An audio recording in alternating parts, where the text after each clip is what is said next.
현장의 삶으로의 첫 준비, 걸음을 내디디신 여러분들을 환영하고 축복합니다. 지금은 웃음이 나오죠?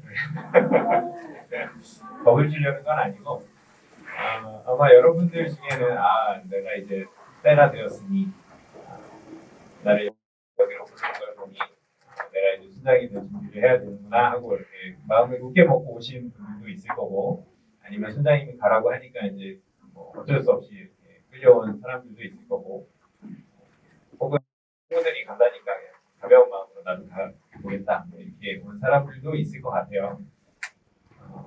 뭐 어떤 식으로든 어떤 마음으로 왔건 중요한 건 여러분들이 지금 이 자리에 있다는 것이고, 여러분들이 여기 있다라는 거는 주님이 여러분들을 부르셨다라는 뜻입니다.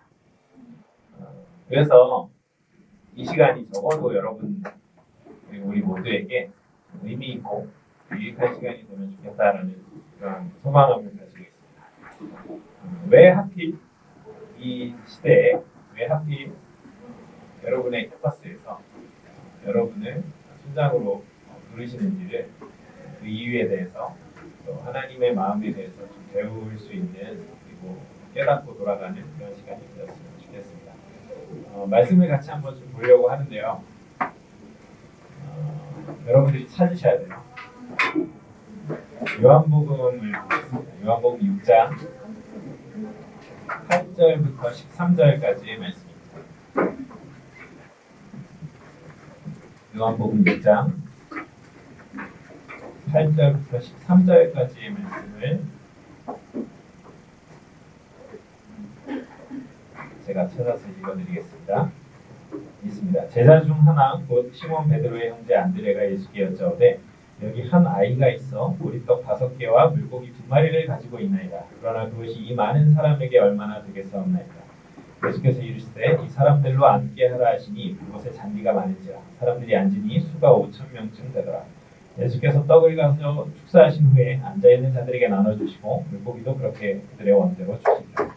그들이 배부른 후에 예수께서 제자들에게 이르시되 남은 조각을 거두고 버리는 것이 없게 하라 하시므로 이에 거두니 보리떡 5개로 먹고 남은 조각이 12바구니에 찼더라. 우리가 지금 읽은 이 말씀은 우리가 잘 알고 있는 오병이어의 한 대목이죠.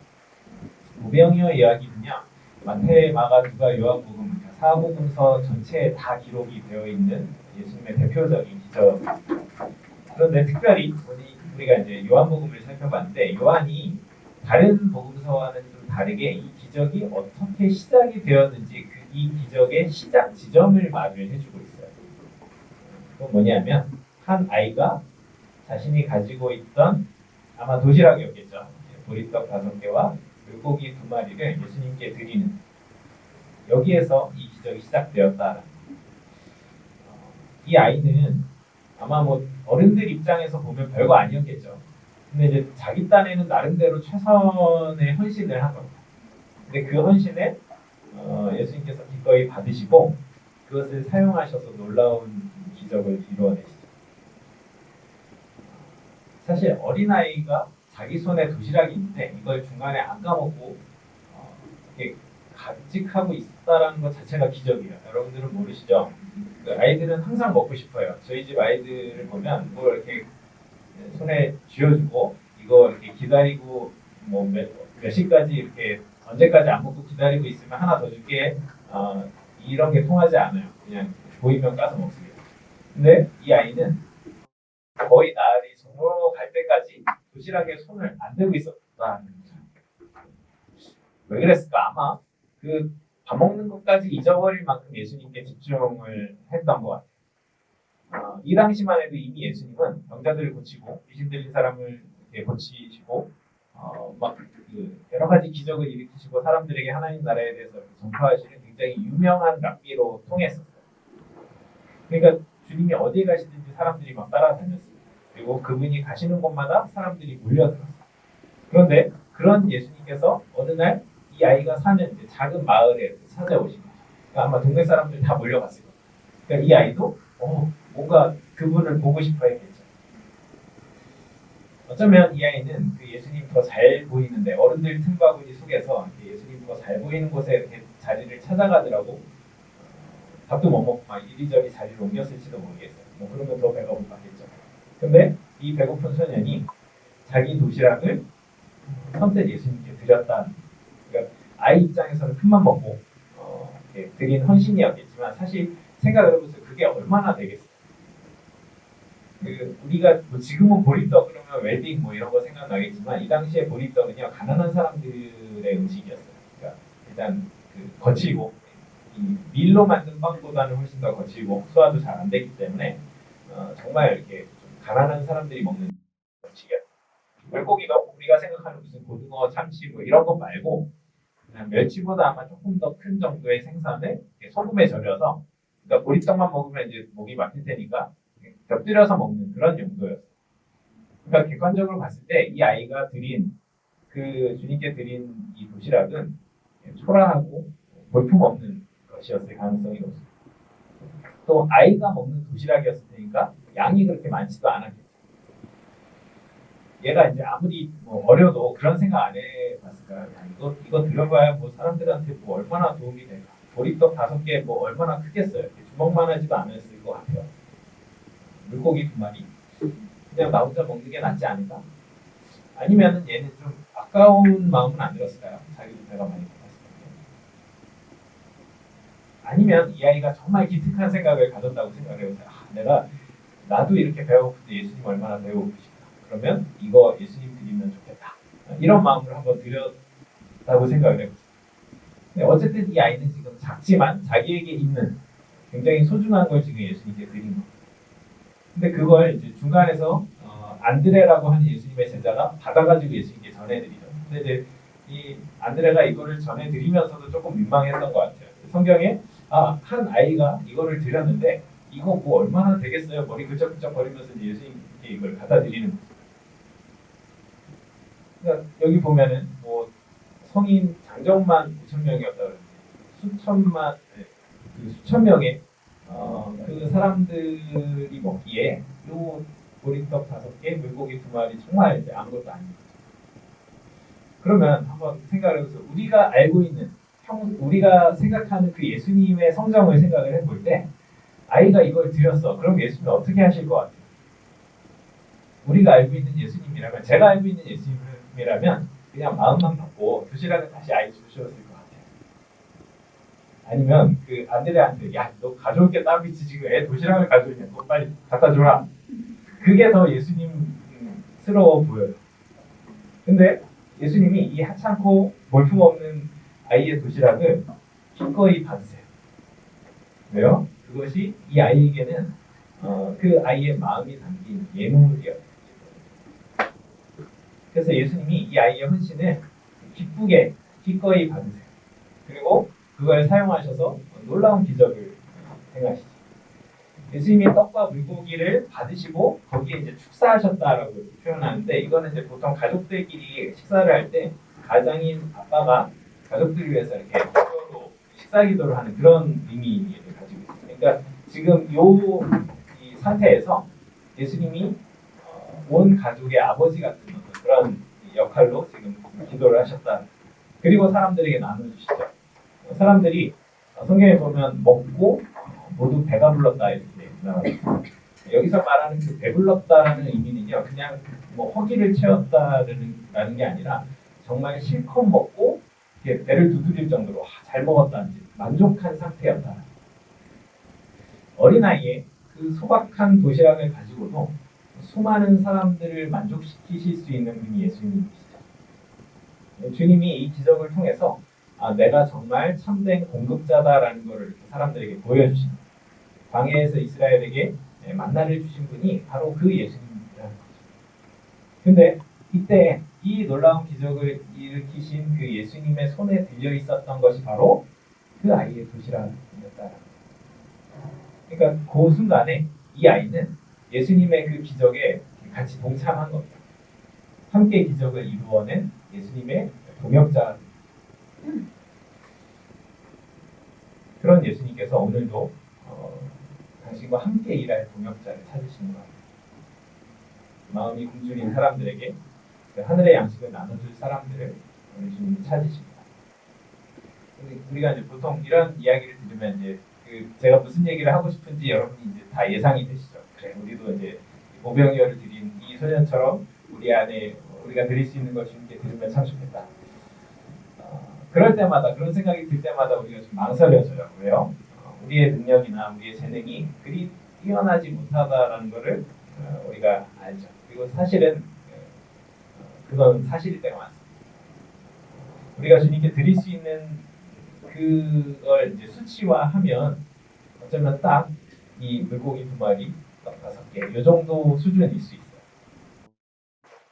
어린아이가 드릴 수 있었다. 그죠? 근데 그것으로 이렇게 사람들 다 먹이기에는 턱없이 부족해요. 근데 그때 우리가 기억해야 될 게 있습니다. 이 아이가 직접 기적을 일으키지 않았다. 아이는 그저 자기가 가진 것을 예수님께 드렸을 뿐이죠.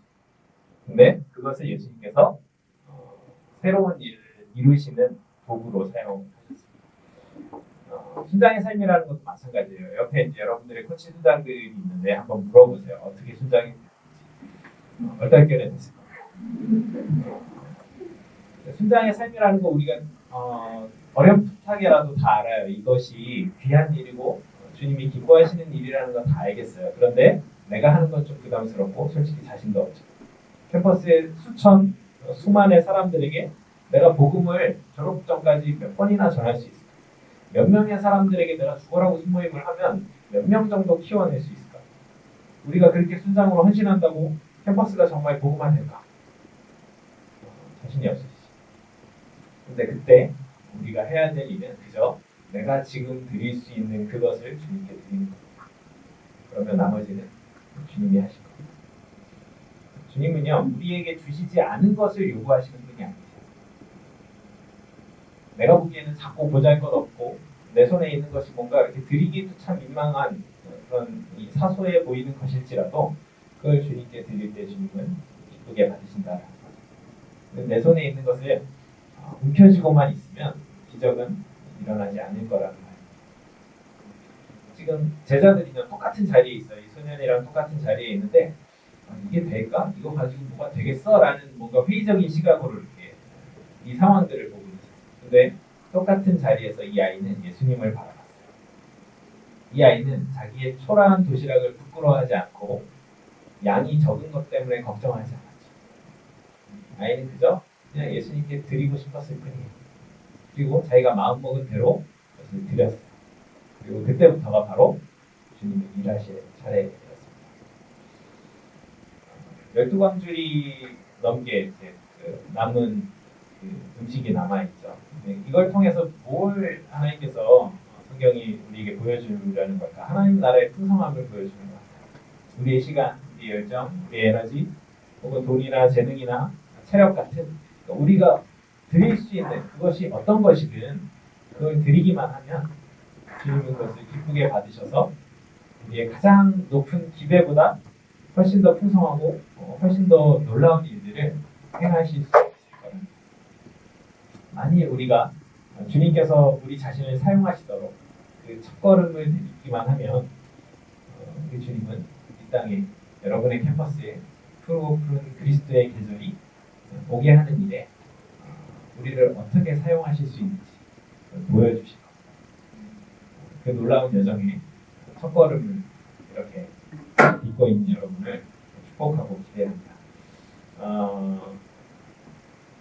이틀간의 예비신장학교는 지금 같은 짧은 디보션 시간 그리고 강의 그리고 나눔과 점검 시간 그리고 또 역시 짧은 기도회 이런 순서로 이틀 동안 진행이 될 겁니다. 여러분들에게 과제가 있습니다.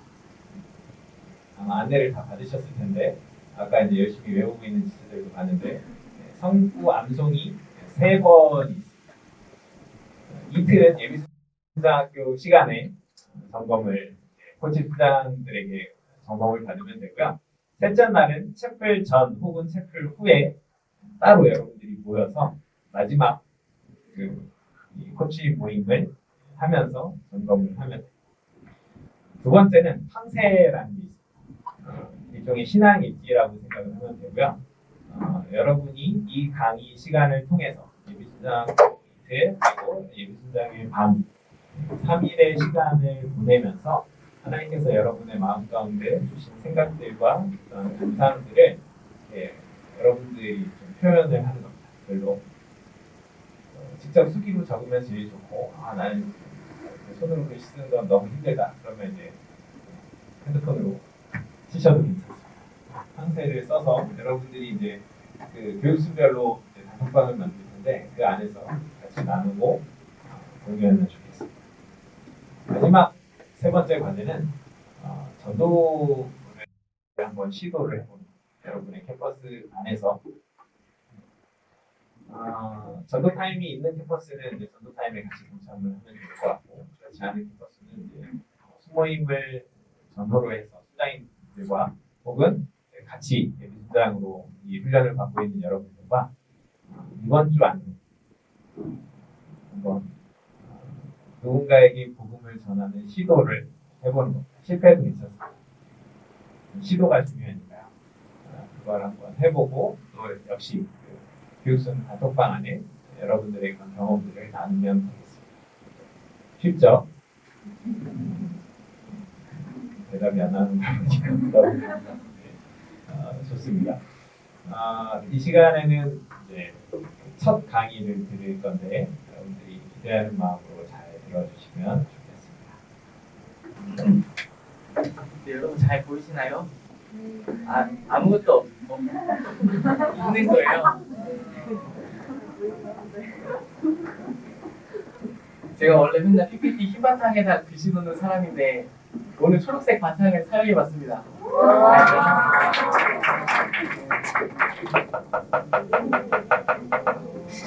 이게 다예요, 여러분.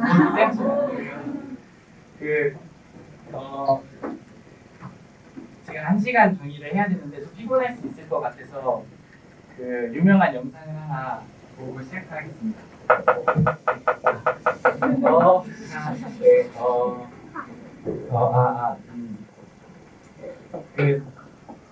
저는 한성대 CCC 담당하고 있는 유승범 간사입니다.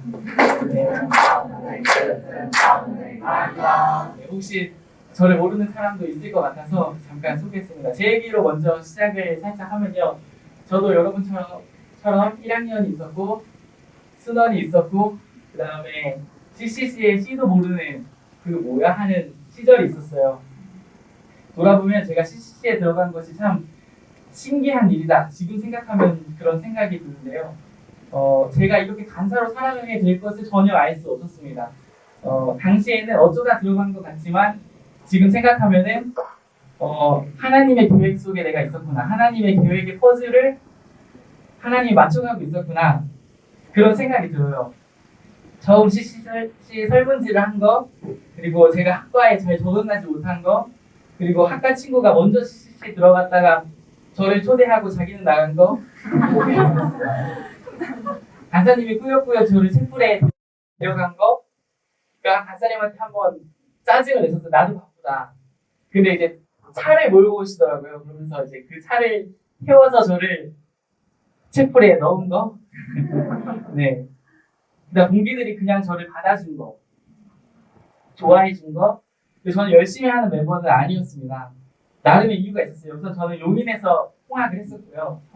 서울까지. 그 다음에 학교를 다녔고 학원을 다녔어요. 너무 바쁜 것이 이유였는데 그래서 저는 1학년 여름수련회는 부분참 했었습니다. 지금 생각하면 조금 더 열심히 할 거라는 어떤 그런 후회감도 들기도 하지만 사실은 제가 지금 바쁜 핑계들 많았지만 사실 제 마음이 그 정도는 아니었던 것 같아요. 그 당시에 CCC에 대해서 저는 이제 1학년을 마치고 군대를 가게 되었습니다. 그리고 전역할 때쯤에 어김없이 CCC를 그만해야겠다 이런 생각을 아주 굳게 먹었습니다. 그리고 이제 있었는데 그 당시에 제가 하필 또 그 다른 캠퍼스 수장님들도 좀 사귀게 되었고 교재를 알게 되었고 그러니까 사귀었다는 게 이제 그냥 연애했다는 게 아니라 알게 되었고 그다음 우리 캠퍼스에는 저는 이제 전문대를 나왔어요. 명지 전문대 나왔는데 그래서 제가 수능으로 왔을 때는 수장님이 거의 없었어요. 다 졸업하고 떠나고 어쩌면 배워야 될 어려움도 있을 것 같아요. 왔는데 수장님 별로 없어. 다 졸업하는 아니면 곧 간대 막 이런 상황이었는데 그 당시에 그래도 저와 관계에 있었던 순장님들이 계셔서 그 순장 전화가 오는 거예요. 그래서 저를 붙잡았어요. 제가 뭐라고 또 저를 왜 붙잡았을까요? 하나님 계획하심이었겠죠. 그래서 그 순장님들의 권유를 받았고 순장을 결단했지만 저 멋지게 살아내지는 못했습니다. 막 수능도 떠나고 막 내 돈도 아깝고 이 돈도 아깝고 막 피자를 사주는데 오리지널로 먹었으면 좋겠다 막 이러고 제 수능에게 쓰는 돈도 아깝고 순장을 썼는데 그랬어요. 그럼에도 그 가운데 제 안에 하나님께서 조금씩 제 안에 하나님의 마음을 심어주셨던 것 같아요. 한 번의 책 한 번의 그런 순장님과의 만남 이런 것들이 이제 제가 졸업을 한 학기 남겼을 때 그때서야 좀 마음을 잡고 간사님께서 대표 순장의 삶을 살아보면 어떤지 얘기하셨을 때 저는 이제 떠나기 직전에 대표 순장을 쓰게 되었습니다. 그때서야 저는 CCC 순장의 삶 그런 것들을 이제 사랑하게 된 것 같아요. 그리고 정말 열심히 했어요. 한 학기 남기고 아무도 서울지구 촛불에 못 간다는 거예요. 그 당시에 캠퍼스에 사람이 없었는데 내가 혼자라도 가야지 했을 때 그 옆에 있던 순원 너라도 내가 물귀신들 데려간다 해가지고 둘이 가가지고 우리는 맨 앞에 앉아야 돼 이렇게 해가지고 그 맨 앞에 앉아서 둘이서 예배드렸던 순장의 시절이 생각나기도 합니다. 그것이 저에게 즐거웠어요. 그래서 정말 열심히 했었던 것 같아요. 그리고 지금 이 순간까지 제가 오게 되었습니다.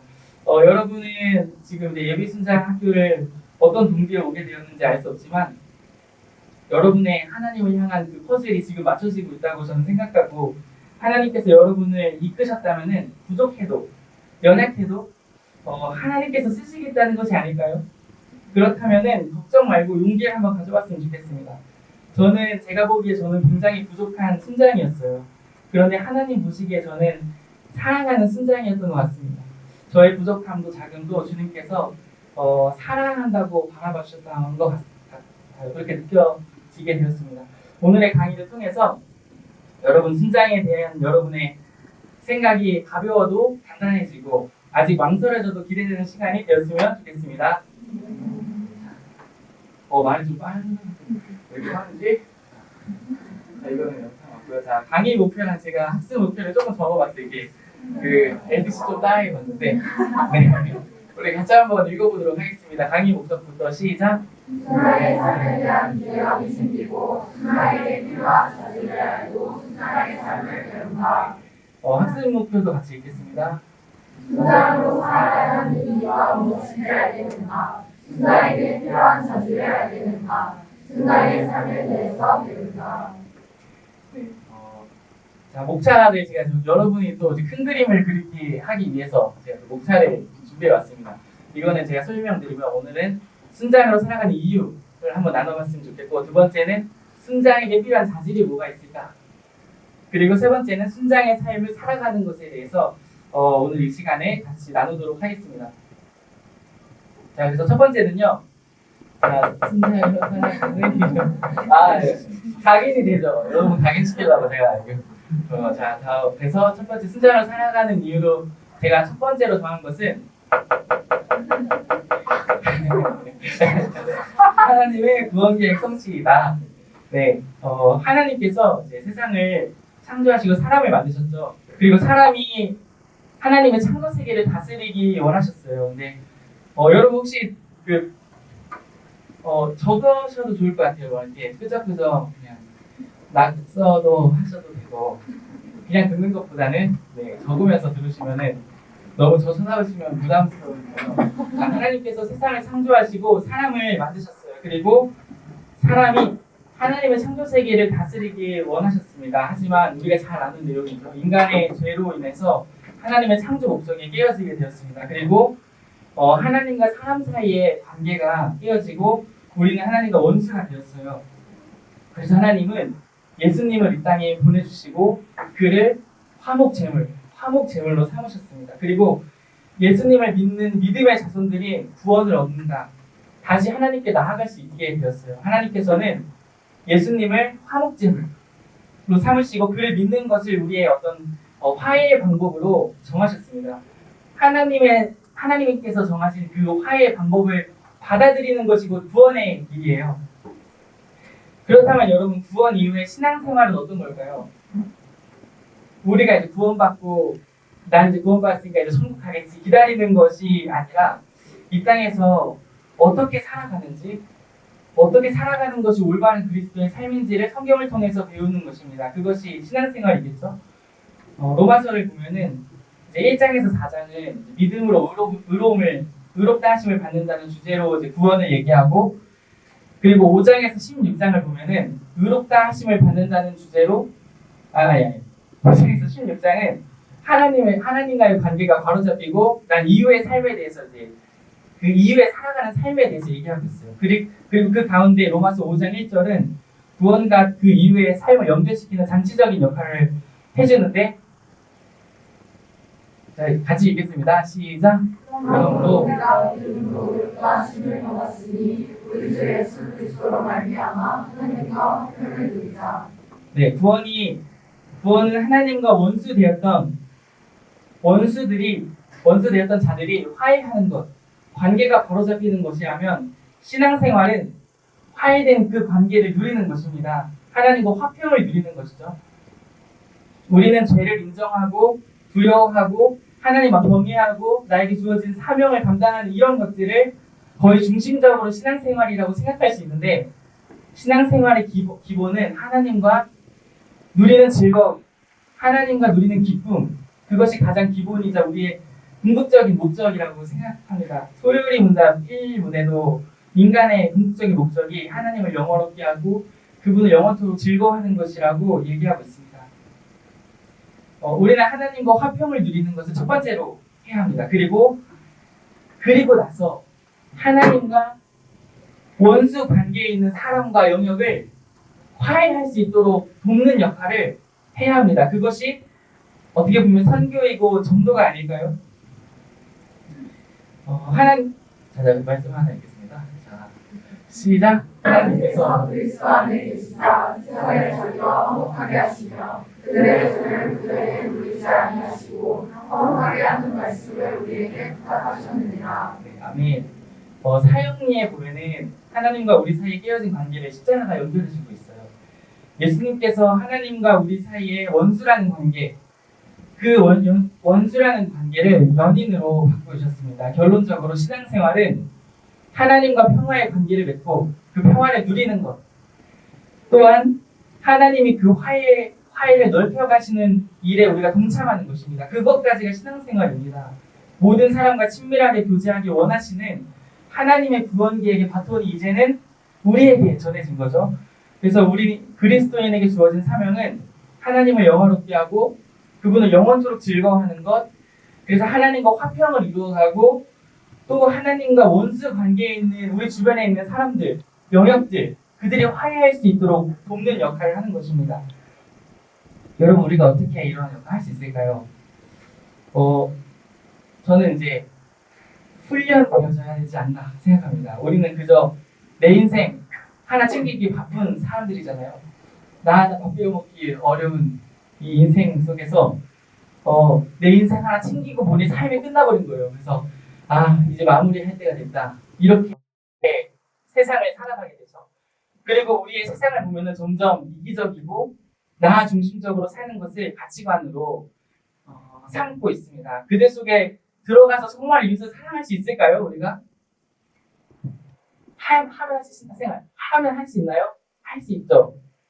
근데 훈련되어져야 한다 생각합니다. 순장의 자리를 통해 제가 무슨 순장은 이렇게 약간 무슨 회장 되는 것처럼 하는 것 같아요. 순장의 자리를 통해서 다짐해보고 훈련되어질 수 있습니다. 하나님의 창조 원형을 회복해가는 것, 하나님과의 화평을 이루어가는 것, 순장의 자리를 통해서 경험해볼 수가 있다고 생각합니다. 어쩌면 피 한 방울 섞이지 않은 순원을 조건 없이 사랑해보고 하나님의 사랑을 전하는 전달자의 삶을 살아보는 연습을 우리가 먼저 해봐야 세상에 나아가서도 할 수 있지 않을까요? 하나님의 구원 계획을 성취하는 것, 곧 관계가 깨어진 사람과 영역들이 화해할 수 있도록 돕는 역할이 우리에게 주어진, 어쩌면 모든 그리스도인에 주어진 역할이 아닐까 생각합니다. 순장으로 살아가는 이유 두 번째는요. 네. 다시 한번 읽어보겠습니다. 시작. 예수님의 택하신 수많은 사람들 있잖아요. 수많은 사람들 속에서 여러분이 우리가 예수님의 자녀가 되었습니다. 주변 한번 둘러보시면은 예수님을 모르는 사람들이 많아도 너무 많은 걸 저는 너무나 많이 느끼고 있어요. 요즘 들어서 더욱더 저희 한성대에 월요일마다 전도 모임을 가지고 있는데 할 때마다 예수님 모르는 사람 너무 많습니다. 그래서 한성대에서 하다가 예수님을 안 믿는 건 그렇다 쳐요. 근데 예수님의 존재는 알아요. 근데 그 외에 아무것도 몰라요. 그런 사람도 있다는 것을 발견하게 되었어요. 여러분, 우리가 하나님을 믿게 된 것이 우리에게 어떤 특별함이 있어서 그런 걸까요? 유능하기 때문인가요? 그렇지 않죠. 아무 조건이 없어요. 제가 하나님을 알게 된 것 아무 조건이 없어요. 조건 없이 우리를 만나주시고 우리에게 하나님 그분을 알려주셨어요. 그저 우리에게 먼저 찾아와 주시고 우리를 만나주셨습니다. 그래서 바울이 이렇게 고백을 합니다. 같이 읽겠습니다. 시작. 내가 인간이나 지혜 있는 자나 어리석은 자에게 나아가 미친 자라. 그러므로 나는 할 수 있는 대로 로마에 있는 너에게도 복음을 전하기를 원합니다.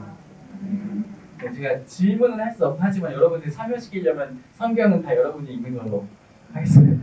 네. 로마서 말씀을 보면은 사도 바울이 사람들에게 내가 빚을 졌습니다. 복음의 빚을 졌다고 말하고 있습니다. 그들보다 내가 먼저 하나님을 만나고 알게 될 이유가 단 하나도 없는데 하나님께서 나를 만나주셨습니다. 값없이 만나주셨습니다. 내가 어떤 대가를 하나도 지불하지 않았는데 심지어 지불할 수도 없는 존재인데 나는 그저 받았습니다. 혹시 여러분 스스로가 제가 하나님 믿고 있는 것이 당연하다고 생각하고 살고 있지는 않습니까? 바울은 나는 복음의 빚진 자입니다 라고 말했는데 그러면 우리도 또한 빚진 자가 아닐까요? 구원받을 자격이 하나도 없어요. 조건도 그 어떤 것도 없는데 우리는 왜 예수님 믿고 천국 가고 그래도 괜찮고 어떤 사람은 예수님에 대해 들어보지도 못했을까요? 저는 예수님께서 우리를 택하심을 저는 부탁하셨다고 생각합니다. 그들에게도 나의 이름을 전해달라고 내가 너를 택함은 그저 너와 함께 너를 통해 하나님의 나라를 세워가고 싶다고 그냥 너희가 선택했는데 너를 통해 하나님 나라를 세워가고 싶어. 그래서 제가 하나님 만난 것, 내가 교회에 가서 예배 드리는 것, 여러분이 지금 이 자리에 있는 것이 당연한 것이 아닙니다. 우리가 죄의 문제를 해결하고 구원받는 유일한 길은 예수님을 믿는 것이라고 사역일을 통해서 전하고 있습니다. 그렇다면 반대로 예수님 외에 구원받는 다른 길은 없다는 거죠. 그러면 우리 주변에 예수님을 모르는 사람들은 다 지옥에 간다는 거네요. 자극적이었죠? 그 맞잖아요. 그죠? 예수님 외에는 구원의 길이 없다며요. 그럼 다른 사람들은 지옥에 가는 거 맞네요? 그쵸? 그러면 나는 천국에 갈 자격이 있어서 가고 그들은 자격이 없어서 못 가나요? 모든 사람을 사랑하신 하나님께서 나를 먼저 택하신 것은 왜 그렇게 하신 걸까요? 부탁하고 계신 거라고 저는 생각합니다. 이렇게 부탁하시고 계시죠? 같이 한번 읽겠습니다. 시작! 그러므로 너희는 가서 모두의 기도를 지도로 삼아 아버지와 아들과 성령의 이름으로 세례를 베풀고 내가 너희에게 분부한 모든 것을 가르쳐 지키게 하라. 볼지어다 내가 세상 끝날까지 너희와 항상 함께 있으리라 하셨습니다. 여러분 이제 외우는 거 도움되라고 한 번 더 넣어서 제가 뒤에 당시 유대교에서는 제자가 선생을 고르는 문화였습니다. 배우고 싶은 선생에 가서 가르침을 받고 스승과 제자의 관계에서 배움과 가르침이 진행됩니다. 그러나 예수님과 제자들의 관계는 좀 달랐어요. 예수님의 주도적인 부르심으로 그들의 관계가 시작됩니다. 예수님은 제자들 앞에 가서 나는 내가 어떤 분인지 스스로를 보여주시고 많은 무리들 가운데서 직접 제자들을 택하셨습니다. 그리고 예수님은 제자들과 먹고 마시고 함께 하시면서 자신의 사역의 제자들을 동참시키십니다. 그저 가르침으로 끝나는 것이 아니라 직접 행하시고 보여주시고 제자들도 그것을 하게 하세요. 예수님께서는 귀신을 내쫓고 그리고 나서 제자들도 귀신 쫓는 능력도 주셔서 그들도 행하게 하셨습니다. 그렇게 예수님은 우리를 택하시고 우리에게 부탁하시고 할 수 있는 능력도 주시는 분이십니다. 우리가 순장으로 살아가야 할 이유 세 번째는요. 네, 같이 읽어보겠습니다. 시작. 네, 예수님께서 명령하셨기 때문입니다. 한 번 더 읽겠습니다. 시작. 그러므로 너희는 가서 모든 민족을 제자로 삼아 아버지와 아들과 성령의 이름으로 세례를 베풀고 내가 너희에게 분부한 모든 것을 가르쳐 주시게 하라. 돌지어나 내가 세상 끝날까지 너희와 항상 함께 있으리라 하시니라. 자, 이 말씀은 예수님의 유언과 같은 말씀이에요. 자, 우리는 지상 명령이라고 하죠. 자, 이를 지, 자의 위, 모르는 사람 꽤 있어요. 이를 지자의 윗상. 그래서 더할 수 없이 가장 높으니 이 지상이 아니라 더할 수 없이 가장 높은 명령이다. 지상 명령을 영어로는 더 그레이트 커미션이라고 하는데 가장 위대한 명령이다라고 합니다. 지상 명령은 가장 위대한 예수님이 가장 시급하게 우리에게 주신 가장 중요한 명령이라고 봅니다. 예수님께서 승천하시면서 제자들에게 어떤 가벼운 권유나 부탁을 하신 것이 아니라 분명한 명령, 시급한 명령을 하고 계십니다. 지상명령 말씀에서 핵심이 되는 단어가 있어요. 그게 뭐냐면 제자를 삼는 것인데요. 지상명령의 핵심은 다른 사람들도 예수님을 따르는 제자로 만드는 것입니다. 예수님의 복음이 우리의 삶을 변화시켰다면 우리도 복음을 소유한 우리의 삶도 다른 사람들의 삶을 변화시킬 수 있어야 하는 것입니다. 자, 그 외에도 왜 우리가 순장으로 살아가야 하는지 수많은 이유들을 찾아볼 수 있겠지만 저는 한마디로 표현해 보자면 여러분 그리스도인이 되었다면 예수님의 제자로 살아가기를 소망합니다. 그렇다면 우리 CCC 공동체에 부르는 순장이 바로 그 제자의 삶이 아닐까요? 그렇다면 그 순장은 어떤 자질이 필요할지 생각해 보았습니다. 자, 제 나름대로 순장으로 설 준비가 되었다고 생각하는 사람의 자질에 대해서 고민해 보면서 저는 세 가지로 나누게 되었습니다. 순장에게 필요한 자질 첫 번째는 하나님 사랑하기. 첫 번째 하나님을 사랑하는 것입니다. 그 슬로노트에 나오는 내용을 제가 하나 읽어드렸어요. 제가 이거를 PPT에 안 넣은 것 같은데 이런 얘기가 있어요. 내가 예수님을 만난 순간부터 나는 그의 사랑의 노예가 되었다. 김승호 목사님이 쓰셨어요. 내 의식과 예수 의식을 분간 못할 정도로 바울의 말을 빌리면 내가 사는 것이 아니라 예수가 나를 통해 자기 삶을 살고 있다. 예수에게 사랑을 받고 열애하고 있다. 이렇게 얘기하고 있습니다. 하나님을 사랑하지 않고 어떻게 순장이 될 수 있을까요? 이것은 가장 기본이 되는 것입니다. 누구나 순장을 지원할 수 있지만 참 순장의 모습으로 살아가는 순장님을 보면은 하나님을 사랑하는 모습이 있었어요. 하나님을 사랑하고 하나님과 사랑에 관계없이 하나님을 사랑하는 모습이 있었어요. 우리가 하나님을 사랑하지 않고 하나님과 어떤 사랑에 관계없이 다른 사람을 사랑하기는 어렵습니다. 사랑할 수 없습니다. 가족도 사랑하기 어려워하는 인간이 이웃을 사랑할 수 있을까요? 심지어 예수님은 원수도 사랑하라고 하시는데 우리가 어떻게 사랑할 수 있죠? 우리 안에 사랑할 수 있는 능력이 단 하나도 없어요. 그렇죠? 근데 저는 이제 간사를 지원하면서 하나님 앞에 솔직하게 물었어요. 솔직하게 저는요 성령한테 사랑하는 마음이 하나님 없어요. 저를 이제부터 의식하기 시작할 것 같다. 간사님 사랑이 없다 이렇게 보시면 좀 곤란하긴 한데 하나님한테 솔직하게 저는요 사랑이 없습니다. 제가 이거 해도 돼요? 이렇게 물었거든요.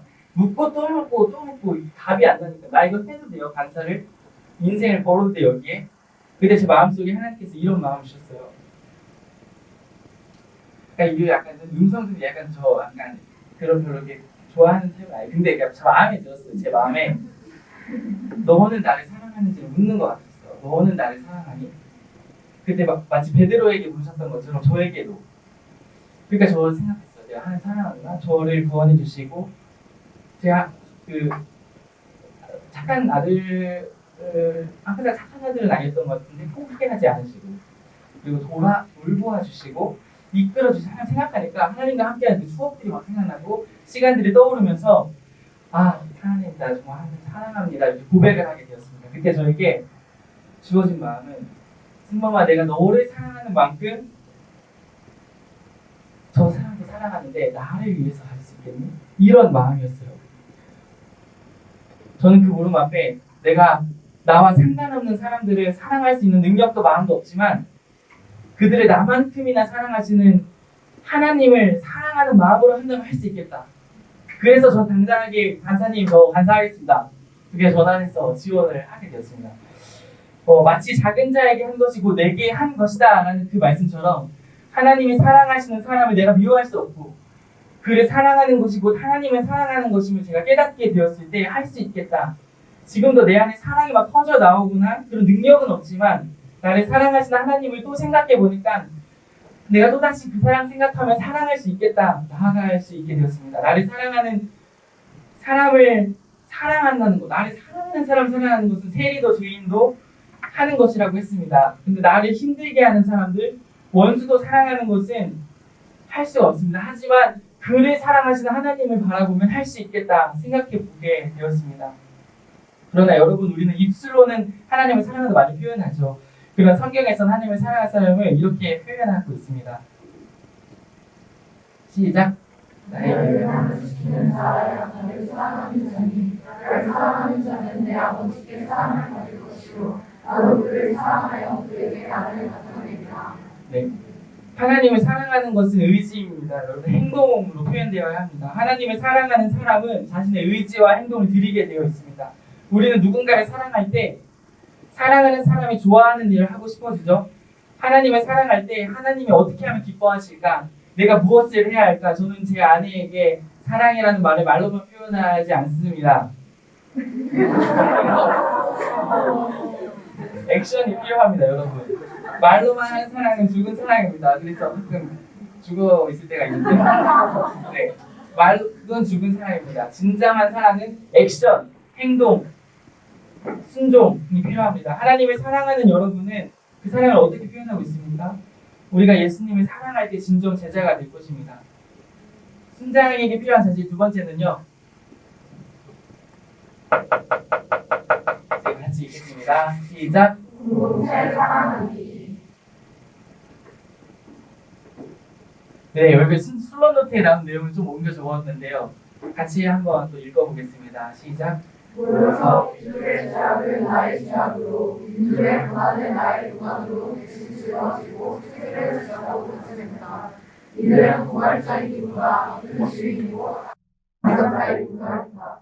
이 일을 없는 모임을 인도한 학생은 이들에게 전도한 전도자였고 이들을 키우는 목자였고 이들을 사랑으로 교육하는 어머니였고 형이었다. 어느 회원을 보아도 인도한 학생을 닮았다. 네, 두 번째는 공동체를 사랑하는 것인데요. 우리가 지금 순장의 자질에 대해 생각해보고 있습니다. 여러분, 어디 CCC 순장으로 생각해보는 거잖아요. 다른 데에서 가서 순장 하시는 거 아니잖아요. 그렇죠? 네. 그 CCC 순장으로 살아내려면 우리 공동체를 사랑해야 돼요. 저는 우리 CCC를 사랑해야 한다고 생각합니다. 하나님 우리를 공동체로 부르셨어요. 수는 유기체다 이런 말 많이 들어보셨죠. 우리는 연결되어 있고 함께 만들어져 가고 있습니다. 저는 제가 생각할 때 유능한 간사는 아니지만 그러나 제가 이 사역을 용기 있게 할 수 있는 것은 함께하는 동역자 순장님들이 있기 때문에 할 수가 있습니다. 저는 한 영혼을 훈련시키는 것과 공동체를 지키는 것을 함께 생각하고 있습니다. 그래서 처음 공동체에 들어온 사람들에게 우리 공동체는 술을 먹지 않아요. 이런 얘기 하거든요. 왜냐면은 제 훈련이 되기를 바라는 마음도 있고 두 번째는 우리 공동체를 지키고 싶은 마음도 있어서 그렇게 얘기하고 있습니다. 이것은 한 영혼이 하나님 앞에서 제자의 삶을 훈련되어지도록 돕기 위해서는 공동체를 우리가 지키고자 함도 있어야 합니다. 순장에게는요, 이 공동체를 사랑하는 마음이 있어야 합니다. 그렇기에 어쩌면 우리가 공동체 질서도 우리 존중해줘야 되고요. 공동체의 구성원들을 위해서 때로 내가 절제하고 내려놓을 수 있는 마음도 순장에게는 필요합니다. 같이 한번 고린도전서 읽겠습니다. 시작. 그러므로 음식이 내 형체를 넣어주지 않다면 나는 내 형체를 넣어주지 않게 하기 위해 어린이 고기를 먹지 않을 것입니다. 네, 와, 진짜 저는 이제 이건 이제 이 사도 바울은 그 제사상에 채워진 고기를 얘기한 거긴 한데, 와, 저 고기를 영원히 먹지 않는다는 너무나 슬픈 이야기를 바울이 얘기했습니다. 네. 공동체를 사랑하는 것은 우리의 형제들을 사랑하는 것입니다. 우리의 공동체를 지키고 우리의 공동체 지체들이 넘어지지 않고 온전히 하나님을 향해 갈 수 있도록 희생하고 절제하고 돌보아주고 사랑해 주어야 합니다. 또 우리의 캠퍼스 모임의 자리를 지켜주는 것이 공동체를 이어가는 일입니다. 순장의 삶을 살아갈 때 캠퍼스 셰프를 순장님이 소홀히 여기기 시작한다면 캠퍼스 셰프를 이어갈 수 있는 사람이 없습니다. 순장들이 공동체를 사랑하지 않으면 순원들이 공동체를 사랑하기 어렵습니다. 순장이 공동체를 소중하게 여길 때 순장의 가치는 더 높아질 것이고 순장의 자부심은 더 높아질 거라고 생각합니다. 하나님 안에서 이루고자 하는 공동체의 한 비전을 향해 나아가는 우리의 목표가 더 아름답게 보일 것입니다. 이건 짧습니다. 두세 사람이 내 이름으로 모인 곳에 나도 그들 가운데 있다라는 말씀이 있습니다. 순장의 자질은 저는 공동체를 사랑하는 것을 생각했는데 CCC 스피릿과 CCC 순장으로 자부심을 가지고 살아내기 위해 공동체를 위해주고 사랑해주는 자질을 가질 수 있기를 소망합니다. 자, 세 번째는요. 네, 결단하기. 이거 같이 한번 읽어볼게요. 시작.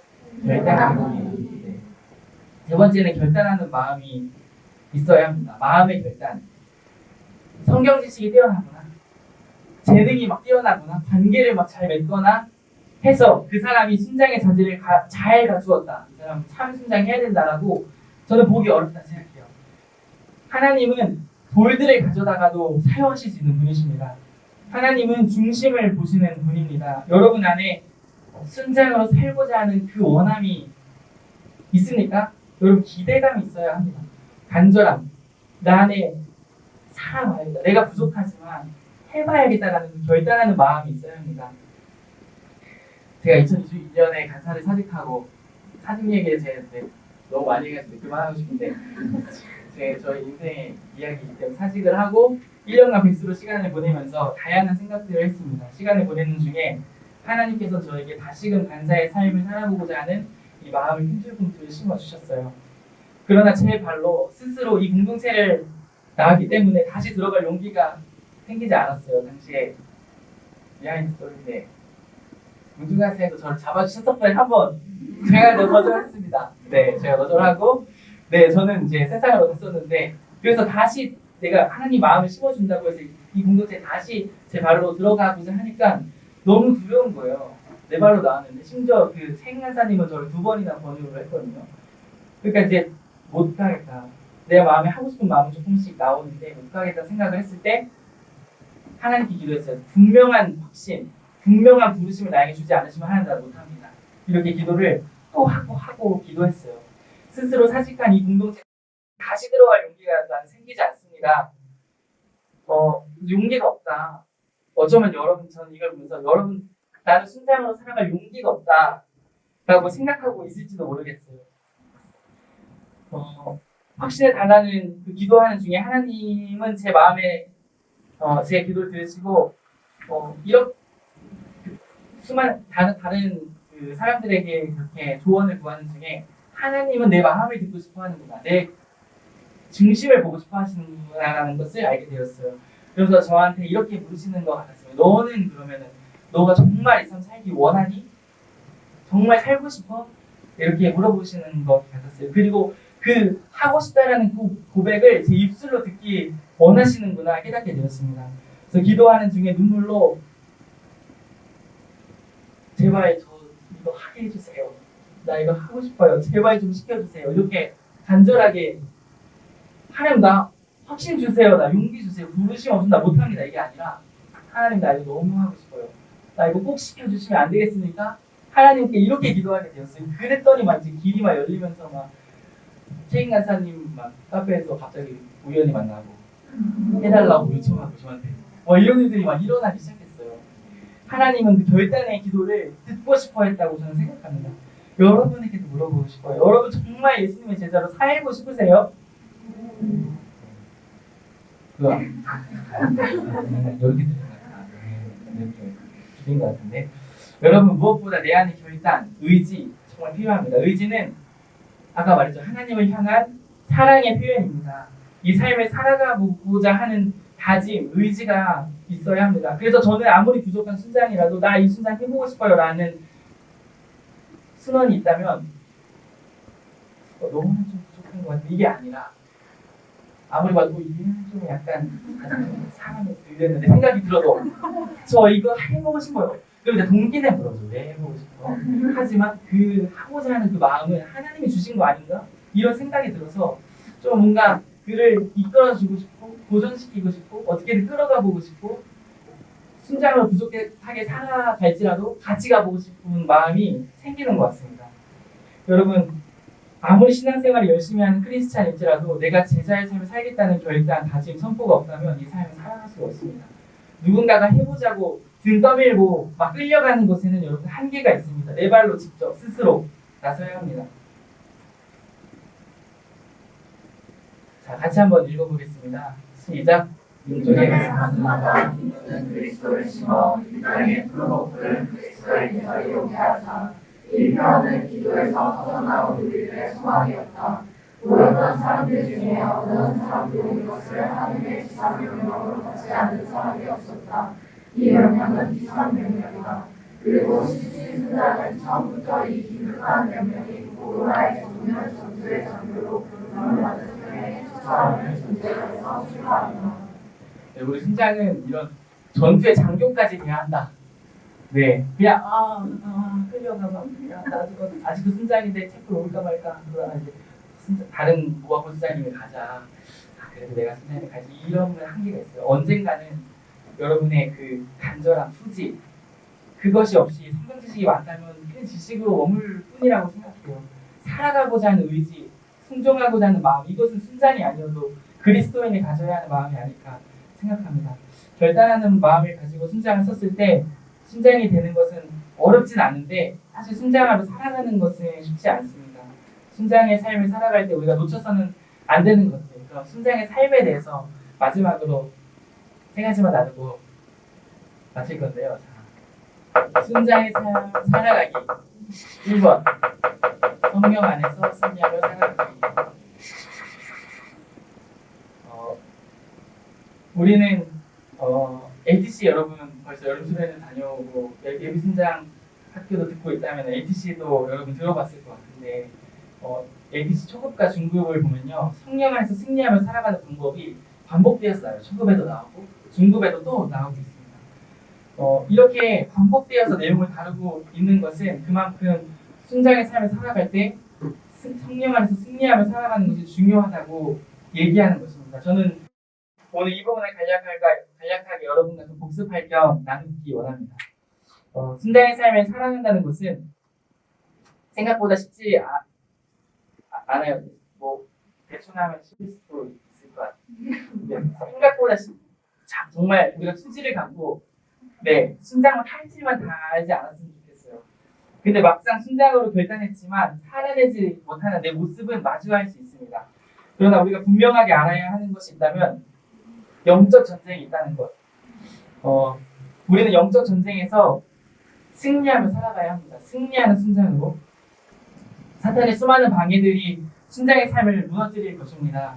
우리가 배운 것들을 돌아보면요. 먼저 우리는 영혼의 호흡을 통해서 지속적으로 성령 충만을 확신해야 합니다. 우리가 세상적인 그리스도인으로 마음의 왕자를 차지하는 죄를 지었다면 영혼의 호흡을 통해 죄를 고백하고 성령 충만을 받아야 합니다. 우리가 죄를 짓고도 그저 그 상태로 머물러 있는다면 세상적인 그리스도인으로 살아가게 되는 것입니다. 감정에 치우치거나 의존적으로 출구하지 말고 이제는 좀 툭툭 털고 일어나서 다시 영혼의 호흡을 하고 성령님을 의지하며 나아갔으면 좋겠습니다. 우리가 지금 이 순간에도 영적 전쟁 속에 있다는 것을 인식하는 것만으로도 여러분 우리는 큰 준비가 될 수 있습니다. 우리는 전쟁터에서 느슨한 태도로 있을 수 없죠. 역시 혹시 여러분 우리가 영적으로 느슨해진 상태로 살아가고 있는지 본다면 총도 없이 전쟁을 하고 있는 상태가 아닐까 생각합니다. 영적 민감성을 계속 가져가야 돼요. 어쩌면 날마다 말씀을 상고해야 하는 이유가 무장해야 함이 있음이 아닐까 봅니다. 우리는 삶의 어려움과 힘듦을 호소하면서 살아가고 있어요. 솔직히 삶이 너무 힘들고 너무 답답하고 어렵다 생각이 드는데 한편으로는 내가 힘들고 어렵긴 한데 그렇다면 꾸준하게 말씀 생활을 하고 있나? 영적으로 무장하고 있나? 무장하지 않고 느슨한 세상에서 총 맞아서 힘들어하고 있지는 않는가? 꾸준하게 기도의 자리를 사수하고는 있는가? 영적으로 우리가 무장하지 않으면서 삶의 어려움을 이겨낼 힘을 얻기를 바라는 것은 조금 어려운 것 같습니다. 어쩌면 그저 힘들고 어렵다고 계속 한탄하고만 있진 않은가. 영적 전쟁인 걸 인식하지 못하고 순장의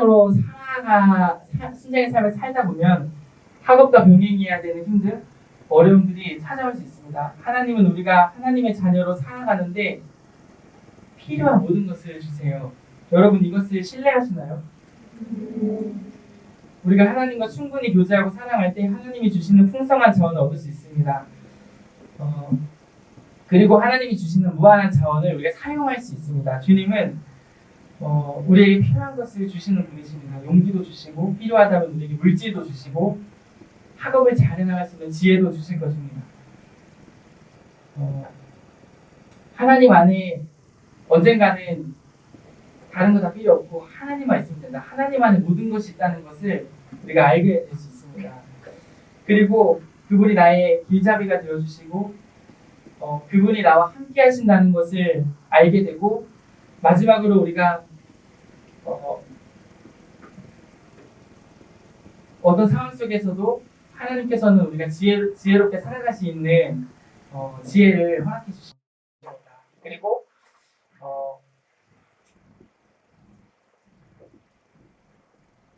그리고 우리가 마지막으로 성령 안에서 승리하며 살아가기 위해서는 믿음으로 살아가야 합니다. 때로는 어려운 상황이 주어질 수도 있고요. 그럼에도 우리는 선하신 하나님을 신뢰하는 것, 믿음으로 감사할 수 있어야 합니다.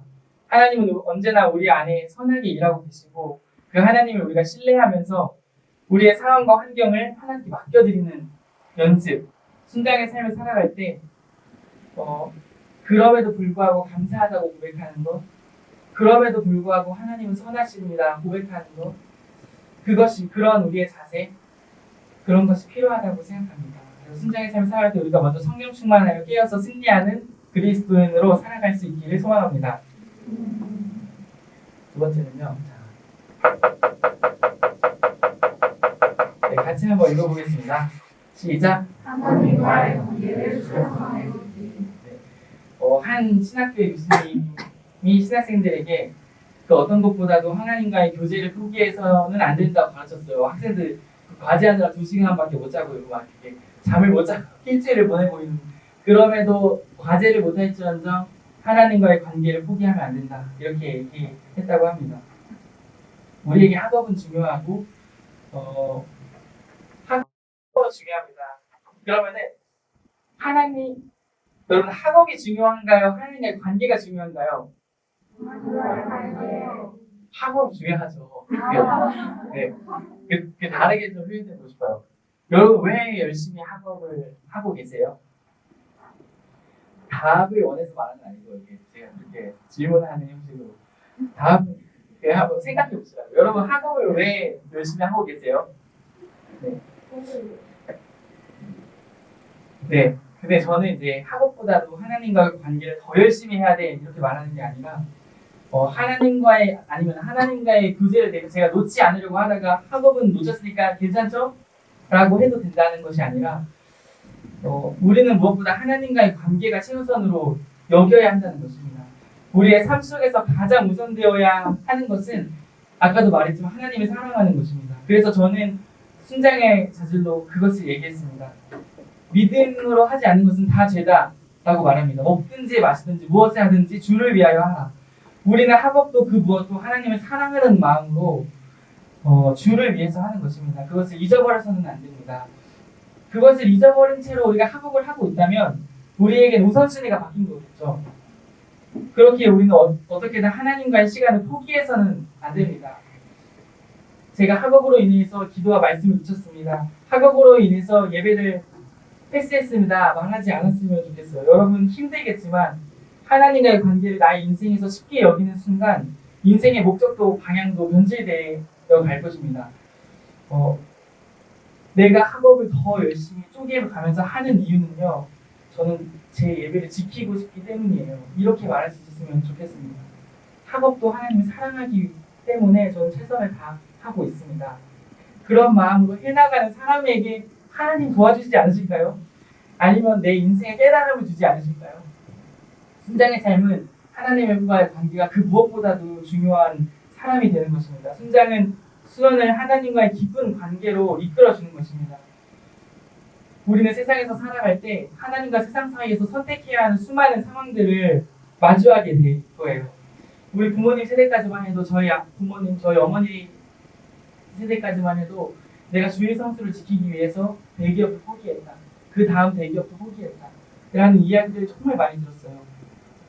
어쩌면 제가 여러분의 인생을 책임져 주는 것은 아니니까 이렇게 말하는 것이 좀 책임 없는 말처럼 느껴질 수도 있지만 하나님과의 관계, 하나님의 뜻을 무엇보다 중요하게 여기는 것이 순장이 추구해야 할 가치가 아닌가 생각합니다. 자, 한번 같이 읽겠습니다. 시작. 내가 주를 위하여 내가 내 순간이 있었고 내 기도와 사랑과 수고와 소원이 있어 복음의 거룩이 되어 주님의 함께 달리게 하자. 일하는 성는 길 밖에 다니는 살 길이 없다. 일하는 꽃과 이슬과 같은 아름다운 건 필요 없다. 땅속에 묻혀 서울야 할 존재들이다. 다르게는 살 길이 없는 존재이다. 오직 한 길밖에 살 길이 없다. 죽어서 사는 길이다. 순장은 예수와 함께 죽은 사람들이다. 좀 미치고 살자. 영원한 나에게 주고 물을 내가 먹어보자. 사랑을 주지 말고 분명히 전도자가 되자. 저는 제가 이 강의 준비하면서 한번 해보자 권유하거나 해줄래? 부탁하거나 이런 것보다도 정말 할 거면 제대로 한번 해보자 이렇게 얘기해보고 싶었어요. 멋있게 해보자. 진짜 제대로 순장이 돼보자. 그런 마음가짐을 가져보고 싶다는 생각을 했습니다. 마지막인데요. 마지막에 제가 준비할 생각보다 많네요. 네, 이제 그래서 조금 줄여보면요. 같이 읽겠습니다. 시작. 네, 영적 부모가 되어주는데요. 이거 한번 우리 그 슬롯 노트에 나오는 내용들을 제가 조금 모아봤는데 같이 이 내용들을 쭉 읽어보면서 여러분이 어떻게 보면 순장의 삶은 영적 부모가 되어주는 삶이잖아요. 나와 다른 사람을 영적으로 사랑해주는 것 그런 마음이 담긴 내용들을 우리 같이 한번 쭉 읽어봤으면 좋겠습니다. 1번은 한번 자매 예비 순장님들이 한번 같이 읽겠습니다. 시작. 시시는 그동안 현실도 없고 오늘도 없었다. 유대나의 대학생이 모이고 청년의 대학생이 모여도 작은 다리로 시간이 뜨거워 학생이 학습지가 될 곳에서 밤을 지어 기도하고 찬송하고 불칭하며 성경을 공부했다. 한 형제는 그것을 하이글 넣기 운동이라고 하였다.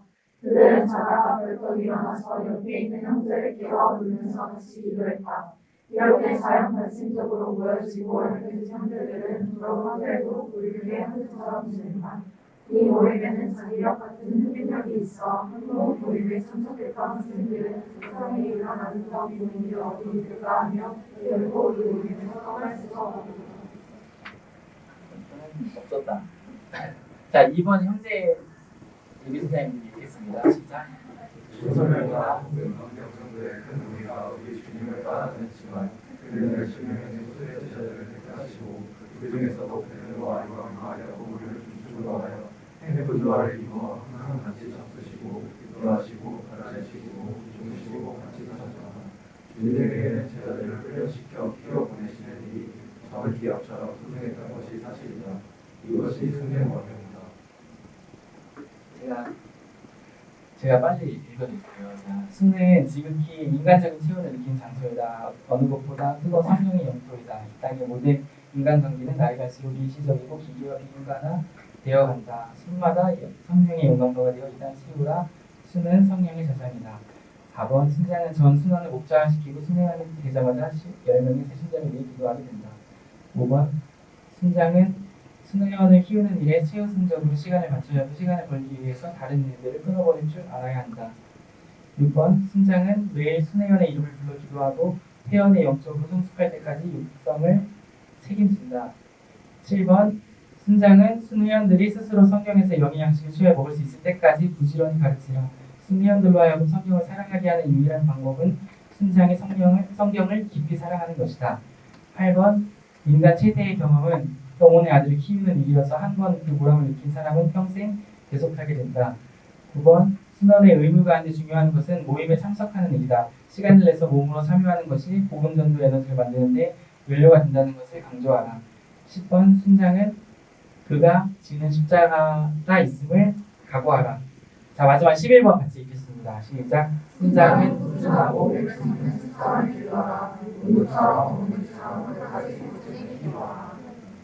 네, 김준 목사님 그 수원 옆에 쓰시면서 순장을 어떤 순장 생각하면서 우리가 이런 순장의 모습들을 기억했으면 좋겠습니다. 이제 마치려고 하는데요.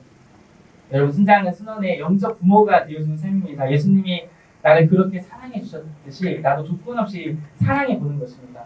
예수님도 낮은 자들 제자들 막 발도시켜 주셨어요. 막 저는 하나님 너무 선하시다. 강하신 가장 위에 계신 하나님 어떻게 그 발까지 시키시지? 이런 생각이 들 정도로 이 부모의 역할을 했습니다. 그리고 사도 바울도 이런 고백을 했습니다. 그리스도 안에서 1만 스승이 있을 때 아비는 많지 아니하니 그리스도 예수 안에서 복음으로써 내가 너희를 낳았습니다. 네, 제 사도 바울도 이런 고백을 했습니다. 순장의 삶의 기본은 순원에게 사랑을 주는 것입니다. 이것을 잊으면 안 되겠죠. 하나님의 마음으로 사랑해 주는 것. 예수님의 제자들이 그렇게 대하셨어요. 심지어 베드로는 예수님 배반하고 막 떠났는데도 너 그러면 내가 너 사랑한다. 나와 같이 조반을 먹자. 이렇게 예수님 그렇게 사랑해 주었습니다. 자기를 배신한 사람까지도. 여러분 영혼의 아들을 키우는 일보다 더 보람 있는 일은 없다고 합니다. 그래서 제가 2022년 사직했는데 더 보람 있는 일을 찾다 다시 왔어요. 네, 심지어 하고 싶다고 말하면서.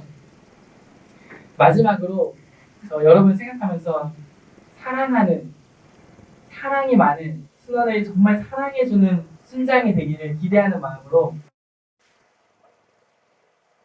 고린도전서 13장 말씀인데요. 가로에다가 내 이름을 넣어가지고 마지막으로 읽고 마쳤으면 좋겠습니다. 자, 오글거려 하지 마시고 큰 범위는 이렇게 마시고 자기 이름을 불러서 자 하겠습니다. 시작. 부모님의 외상고 부모님의 오라하여 시하지 아니하며 부모님의 자랑하지 아니하며 분노하지 아니하며 불행하지 아니하며 자기의 의를 구하지 아니하며 분내지 아니하며 악한 것을 행하지 아니하며 의를 구하지 아니하며 진리와 함께 구하고 모든 것을 참으며 모든 것을 믿으며 모든 것을 바라며 모든 것을 하나님의 계획하심과 그 계획하심의 퍼즐 가운데 계신 여러분을 사랑의 삶으로 초대합니다. 감사합니다.